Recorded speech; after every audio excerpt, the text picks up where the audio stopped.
नमस्कार सभी पेंशन धारकों का स्वागत करते हैं एक बार फिर से हमारे इस YouTube चैनल पर। दोस्तों इस वक्त की पेंशन धारकों के लिए बहुत ही महत्वपूर्ण और इम्पोर्टेंट खबरें निकलकर सामने आ रही हैं, जिसके बारे में दोस्तों आज की इस वीडियो के अंदर बात करेंगे। जी हां दोस्तों, पहली बड़ी खबर की बात करें तो आज से ईपीएस पेंशन के नए नियम। ईपीएस पेंशनर्स भारत में किसी भी बैंक से किसी भी शाखा से पेंशन जो है वो प्राप्त कर सकते हैं। इसको लेकर आप सभी के लिए बड़ी खबर आई है, तो इसके बारे में बात करेंगे। साथ ही दोस्तों मिनिमम पेंशन हैक को लेकर आप सभी के लिए बड़ी खबर आ रही है।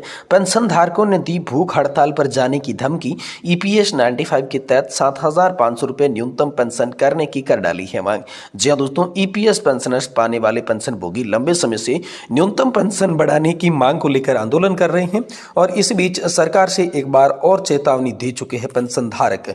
तो इसके बारे में बात करेंगे और वहीं बात करेंगे कि ईपीएस 95 राष्ट्रीय संघर्ष समिति के मुख्य कमांडर अशोक रावत ने मैसूर में ईपीएस 95 के संभागीय स्तर सम्मेलन का उद्घाटन किया और EPS 95 pension 7,500 plus DA medical के साथ अन्य मांगों को लेकर आप सभी के लिए यहां पर इंपोर्टेंट ऐलान कर दिया है। सभा को संबोधित करते हुए आप सभी के नाम बड़ा संदेश जारी किया है, तो इसके बारे में बात करेंगे और वहीं जानेंगे डीए हैक को लेकर बड़ी अपडेट है। केंद्रीय कर्मचारियों के लिए बड़ा अपडेट है। डीए में आप सभी के लिए इतनी बढ़ोतरी होगी, सैलरी में आएगा आप सभी के लिए बूम, और साथ ही साथ दोस्तों पेंशन में भी आप सभी के लिए होगी बढ़ोतरी। तो इसके बारे में बात करेंगे कि किस तरीके से सैलरी बढ़ेगी, पेंशन बढ़ेगी, डीए हैक को लेकर क्या बड़ी अपडेट है।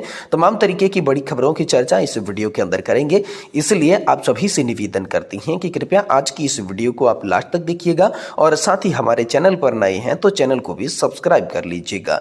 तो चलिए बिना किसी देरी के संपूर्ण खबरों को विस्तार से आज की इस वीडियो के अंदर जान लेते हैं।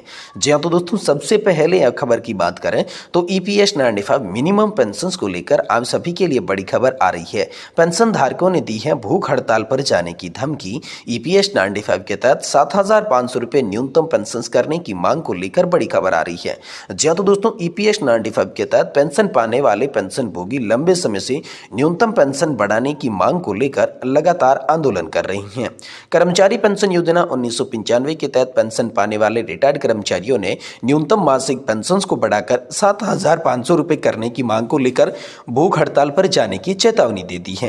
पेंशन भोगियों ने कहा है कि अगर उनकी मांगें पूरी नहीं हुई तो वे दोस्तों यहां पर जो है 31 जनवरी को भूख हड़ताल करेंगे। उनका कहना है कि देश भर के 50,000 से अधिक पेंशन भोगी इस आंदोलन में शामिल होने वाले हैं। कर्मचारी भविष्य निधि संगठन की ईपीएस 95 पेंशन योजना के तहत पेंशन भोगियों को इस समय 1,000 रुपए की न्यूनतम मासिक पेंशन मिलती है। ये पेंशन सितंबर 2014 से लागू किए गए नियमों के मुताबिक दी जाती है। ईपीएफओ के डेटा के मुताबिक लगभग देश के 80 लाख हाल फिलहाल में पेंशन भोगी है। पेंशन भोगियों की मांगों को लेकर आंदोलन कर रही समिति ने अपने बयान में कहा कि ईपीएस 95 की राष्ट्रीय आंदोलन समिति के नेतृत्व में पेंशन भोगी न्यूनतम पेंशन को 7,500 रुपए प्रति माह तक बढ़ाने और अन्य मांगों को लेकर राष्ट्रीय राजधानी के जंतर मंतर पर 31 जनवरी को दूसरी अनिश्चितकालीन भूख हड़ताल शुरू करने का फैसला किया है। समिति ने कहा है कि केंद्रीय श्रम मंत्रियों के आश्वासन के बावजूद उनकी मांगे जो है वो सरकार पूरी नहीं कर रही है। यहाँ पर जो है समिति के अध्यक्ष कमांडर अशोक रावत ने कहा कि यह हमारी अंतिम चेतावनी है। बार बार आश्वासन देने के बावजूद हमारी मांगों पर कोई कार्रवाई नहीं हुई है। अगर हमारी मांगे पूरी नहीं हुई तो हम आमरण अनशन करेंगे। इससे पहले 31 जनवरी से राज्यवार क्रमिक भूख हड़ताल प्रदर्शन शुरू होगा। अशोक रावत ने कहा कि 30 साल तक काम करने वाले ईपीएस आधारित पेंशन योजना के तहत लगातार अंशदान देने के बाद यहाँ पर जो है कर्मचारियों को मासिक पेंशन के रूप में इतनी कम राशि मिल रही है कि उनका और उनके परिवार का गुजारा भी यहाँ पर जो है मुश्किल हो रहा है। तो ईपीएस 95 पेंशन धारकों की अगर पेंशन सरकार को बढ़ानी है तो जल्दी से जल्दी बढ़ाए, वरना 31 जनवरी को राष्ट्रीय राजधानी दिल्ली के जंतर मंतर पर भूख हड़ताल का आयोजन किया गया है, जिसमें देश भर के लाखों पेंशन भोगी शामिल होने वाले हैं। ये बड़ी चेतावनी कमांडर अशोक रावत के द्वारा यहाँ पर सरकार को दे दी जा चुकी है। वहीं दोस्तों आप सभी के लिए बात करें तो केंद्रीय कर्मचारियों के लिए बड़ी खबर है। 1 करोड़ से ज्यादा केंद्रीय कर्मचारी और पेंशनर्स के लिए खुशखबरी है। डीए बढ़ोतरी के साथ 7 बड़े तोहफे आप सभी को मिलेंगे, इसको लेकर ऐलान हो चुका है। तो चलिए 7 बड़े तोहफे डीए बढ़ोतरी के साथ साथ किस तरीके से आप सभी को देखने को मिलेंगे, इसको लेकर आखिरकार क्या ऐलान किया गया, इसके बारे में बात करें तो केंद्र सरकार ने सरकारी कर्मचारी और पेंशनधारकों के लिए नया साल 2025 खुशियों से भरा है। जी दोस्तों, मोदी सरकार ने यहाँ पर आप सभी के लिए महंगाई भत्ता यहाँ पर 3% पहले बढ़ाया था, जिससे बढ़ाकर 53% हो गया। तो अब नए साल में एक बार फिर से डीए और डीआर बढ़ोतरी होने की संभावना है। इसके अलावा सरकारी कर्मचारी और पेंशनधारकों को भी कई तोहफे मिलने की उम्मीद है। इन तोहफों में 18 महीने की बकाया डीए एरियर का भुगतान, अन्य भत्तों में बढ़ोतरी, वेतन संरचना में संशोधन शामिल हो सकते हैं। तो आइए सभी संबंधित लाभों के बारे में विस्तार से आज की इस वीडियो के अंदर बात करते हैं। सबसे पहले बात करते हैं महंगाई भत्ता यानी कि डीए सरकारी कर्मचारियों के वेतन का एक महत्वपूर्ण हिस्सा है जो कि महंगाई के प्रभाव को कम करने के लिए दिया जाता है। डीए की गणना all India consumer price index यानी कि AICPI के आधार पर की जाती है। केंद्र सरकार साल में 2 बार जनवरी से जुलाई में डीए संशोधन करती है। वर्तमान की जो दर बताई जा रही है वो डीए की 53% है और संभावित जो बढ़ोतरी आप सभी के लिए बताई जा रही है अनुमानित वो 3% की है, जिसे बढ़कर दोस्तों आप सभी के लिए 56% डीए होने वाला है।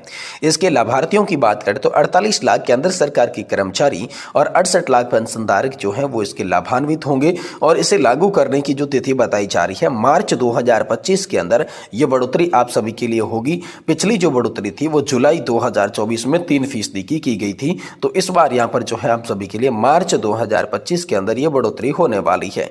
और दोस्तों डीए की बात करें तो AICPI का औसत लिया जाता है और फिर उसे 100 से गुणा करके आप सभी को जो है डीए दिया जाता है। वहीं दोस्तों डीए है के अलावा आप सभी को अन्य कुछ लाभ भी मिलेंगे और सैलरी और पेंशन पर भी इसका असर देखने को मिलेगा। तो चलिए इसके बारे में बात करते हैं कि आखिरकार डीए है के अलावा कर्मचारियों की यहाँ पर जो है अन्य भत्ते कौन कौन सी मिलेगी, जिसमें पहला है 18 महीने का डीए एरियर। कोविड काल के दौरान रोके गए 18 महीने के डीए एरियर का भुगतान हो सकता है। दूसरा HRA में बढ़ोतरी, तो दोस्तों डीए 50% के अधिक होने पर हाउस रेंट अलाउंस में भी बढ़ोतरी की जाएगी। वहीं टीए में बढ़ोतरी की बात करें तो ट्रांसपोर्ट अलाउंस में भी संशोधन की संभावना आप सभी के लिए बताई जा रही है। इसी के साथ चौथे भत्ते की बात करें तो चिल्ड्रन एजुकेशन अलाउंस, जी हाँ दोस्तों इस भत्ते में भी बढ़ोतरी हो सकती है। इसी के बाद पांचवें भत्ते की बात करें तो ड्रेस अलाउंस यानी कि स्वास्थ्य मंत्रालय ने हाल ही में ड्रेस अलाउंस में भी 25% की बढ़ोतरी की है। वहीं नर्सिंग अलाउंस की बात करें तो केंद्रीय सरकार के कर्मचारी कार्यरत नर्सों के लिए नर्सिंग अलाउंस में भी 25% की बढ़ोतरी कर सकता है। और वहीं सातवें तोहफे की बात करें तो फिटमैन फैक्ट में बदलाव को लेकर बड़ी खबर आ रही है कि 8वें वेतन आयोग के साथ ही फिटमैन फैक्ट में भी दोस्तों आप सभी के लिए संशोधित होने वाला है। तो दोस्तों डीए है कि इंपैक्ट की बात करें, असर की बात करें तो सैलरी और पेंशन पर इसका क्या और कैसे असर पड़ेगा, चलिए इसके बारे में बात करते हैं। दोस्तों यहाँ पर असर को उदाहरण के माध्यम से समझते हैं। यदि किसी कर्मचारी का मूल वेतन 18,000 रुपए है तो 3% डीए है से उनकी सैलरी में 540 रुपए की वृद्धि होगी।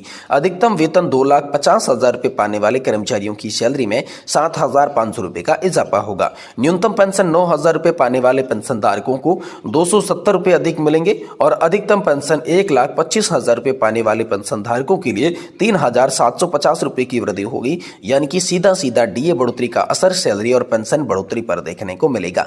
वहीं दोस्तों कैसे और कब तक ये ऐलान हो सकता है, डीए हैक के प्रोसेस की कैसे होता है, तो डीए हैक की जो प्रक्रिया है सबसे पहले हम बात करते हैं। प्रक्रिया होती है AICPI डेटा का संकलन होता है, उसका विश्लेषण होता है, उसके बाद वित्त मंत्रालय द्वारा प्रस्ताव इसको तैयार किया जाता है। फिर प्रस्ताव को कैबिनेट के पास भेजा जाता है जिसे कैबिनेट की मंजूरी मिल जाती है। कैबिनेट की मंजूरी के बाद आधिकारिक अधिसूचना जारी करने का प्रोसेस होता है और क्रियान्वयन और एरियर के भुगतान को लेकर आप सभी के लिए 5 चरणों के अंदर डीए हैक का प्रोसेस बताया जा रहा है। आमतौर पर जनवरी से जून की अवधि में डीए हैक का ऐलान मार्च में होली के आसपास किया जाता है, जबकि जुलाई से दिसंबर अवधि में यह घोषणा अक्टूबर या फिर नवंबर में दीपावली के आसपास की जाती है। इस तरीके से डीए बढ़ोतरी का तोहफा त्योहार के सीजन में देखने को मिलता है। तो आप सभी का जो डीए वो मार्च से बढ़ेगा और इस डीए के क्या प्रभाव थे ये भी दोस्तों जानकारी मैंने आपको आज की इस वीडियो के अंदर बता दी है। अगर वीडियो आपको पसंद आया है तो इसे लाइक कर दें और हमारे चैनल को सब्सक्राइब जरूर कर दें।